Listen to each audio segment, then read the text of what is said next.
নমস্কার, good morning to all. তো 2024-এ দাঁড়িয়ে নন্দিতারে এবং শিবপ্রসাদ জুটি কিন্তু আবার আসতে চলেছে দুর্গাপুজোয়। তাদের নতুন কাজ, যেটার নাম হচ্ছে বহুরূপী। তো উইন্ডোজের তরফ থেকে একটি পোস্টার ড্রপ আউট করা হয় বহুরূপীর। সেই বিষয়ে কথা বলবো, কারা কারা এই সিনেমায় থাকতে চলেছেন। Huge star cast. এবং শিবপ্রসাদ কিন্তু জানান 2011 সাল থেকে এই সিনেমাটাকে নিয়ে নানারকম চিন্তাভাবনা করা হচ্ছিল। আর উইন্ডোজের একটা আলাদা ফ্যান বেস রয়েছে। আমরা রক্তবীজের সময় দেখেছি রক্তবীজ কতটা সাকসেসফুল হয়েছে, আর কতদিন অবধি এই সিনেমাটা কিন্তু সিনেমা হলগুলোতে চলেছে।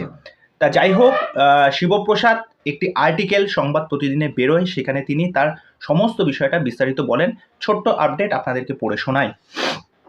বিষয়টা জানান, শিবপ্রসাদ জানিয়েছেন 2011 সাল থেকে পরিকল্পনা ছিল এই ছবিটি তৈরি করার। মুক্ত ধারা সিনেমা শুটিংয়ের সময় থেকেই এই বিষয় নিয়ে তাদের মধ্যে পরিকল্পনা কিন্তু চলছিল।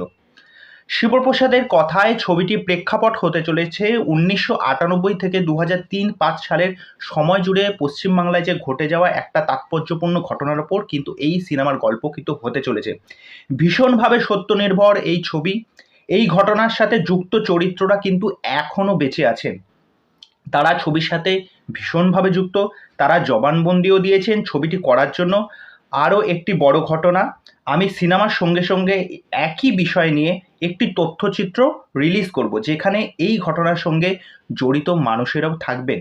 আপনাদেরকে পোস্টারটা দেখাই, পোস্টারটা দেখুন। পোস্টারটার মধ্যে কিন্তু রঙের পুরো ছটা, বহু রং রয়েছে এখানে মিশে। তা আমাদের মানুষের জীবনেও কিন্তু প্রচুর রঙের ভেরিয়েশন দেখা যায়। আমরা পরিস্থিতি অনুযায়ী কিন্তু নানারকমভাবে চেঞ্জ হতে পারি। তা হয়তো এরকম কোনো একটা বিষয় নিয়ে গল্প হতে চলেছে। গল্পের মধ্যে যে নতুনত্ব থাকবে সেইটা নিয়ে তো কোনো কথাই নেই। তা আরও কি জানান শিবপ্রসাদ, আবিরের সঙ্গে এটি আমার দ্বিতীয় ছবি বলা যেতে পারে। আবিরের পুজোর ছবির পরপর 2 বছর ব্লকবাস্টার হয়েছে। তৃতীয়টা 2024-এ আসতে চলেছে। দুর্গেশকরের গুপ্তধন, রক্তবীজ আর এবার বহুরূপী। কাজেই আবির ও থ্রিলার এবং পুজোর ছবি, এই বিষয়টার মধ্যে কিন্তু একটা দুর্দান্ত সংমিশ্রণ রয়েছে। এটি একটি বিরাট আকর্ষণ। পরিচালক হিসাবে রীতা ভরির সঙ্গে এটি আমার প্রথম কাজ। আরও একটি বড় পাওয়া, আমাদের প্রযোজনা সংস্থার তৈরি রীতা ভরির ফাটাফাটি সুপারহিট। আবির রীতা ভরির জুটিও সুপারহিট। এরকম জুটিকে ফিরিয়ে আনার ক্ষেত্রে হাউজের একটা বড় দায়িত্ব থাকে, এটা আমার কাছে পরম প্রাপ্তি। কৌশানী আমাদের সঙ্গে প্রথম কাজ করছে।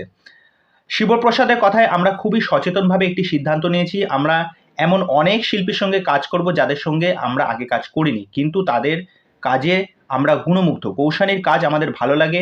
আবার প্রলয় সিরিজে ভীষণ সুন্দর অভিনয় করেছেন কৌশানী। বহুরূপী ছবিতে কৌশানী যে চরিত্রে অভিনয় করছেন তা অবশ্যই দর্শকের মনে দাগ কাটবে। বহুরূপী ছবিতে নিজের অভিনয় নিয়ে বলতে গিয়ে শিবপ্রসাদ জানান, অভিনেতা হিসাবে আমি ঋণী থাকবো পরিচালক নন্দিতা রায়ের কাছে। উনি আমাকে আবার সুযোগ দিয়েছেন, একই বছরে পরপর দুবার সুযোগ দিয়েছেন দুটো ভিন্ন চরিত্রে অভিনয়ের জন্য। সুতরাং শিবপ্রসাদও কিন্তু এই সিনেমায় অভিনয় করতে চলেছেন। যারা শিবপ্রসাদের কণ্ঠ সিনেমাটা দেখেছেন, তার অভিনয় স্কেল যে কতটা সেটা তো বলার অপেক্ষা রাখে না। আপনারা নিশ্চয়ই হয়তো কণ্ঠ সিনেমাটা দেখেছেন, যেখানে শিবপ্রসাদ ছিল, জয়া আহসান ছিল। পরিচালক শিবপ্রসাদের কথায় রক্তবীজ ছবির সাফল্য আমাদের অনেক বেশি সাহস জুগিয়েছে। সেই কারণেই নতুন এই সিনেমা আমাদের কেরিয়ারের সবচেয়ে ব্যয়বহুল সিনেমা হতে চলেছে। সুতরাং এটা কিন্তু বলে দিয়েছে স্পষ্ট যে খরচা কিন্তু হতে চলেছে এই সিনেমাটার প্রতি। এই ছবির আসল মজা হচ্ছে লোকেশন। বহুরূপী ছবির শুটিং হবে সমস্ত নামি নামি জায়গায়, যেমন বরানগর, বানতলা, বেলডাঙা, ব্যারাকপুর, বহরমপুর, বোলপুর, কিছুটা অংশ বেথুয়া ডৌরিতে করার পরিকল্পনা রয়েছে। রাজ্যে মোট 78টি জায়গায় ছবির শুটিং হবে। এটা বুঝতেই পাচ্ছেন এতগুলো জায়গায় শুটিং হবে, যেখানে বলে দিল 78টি জায়গায়। আর স্টারকাস্ট, হিউজ স্টারকাস্ট রয়েছে। রীতা ভরি থেকে শুরু করে, কৌশানী থেকে শুরু করে, আবির চট্টোপাধ্যায় থেকে শুরু করে শিবপ্রসাদ, মানে আর কৌশানীর যেটা বলল কাজ, যেটা ভালো লেগেছে সত্যি কথা।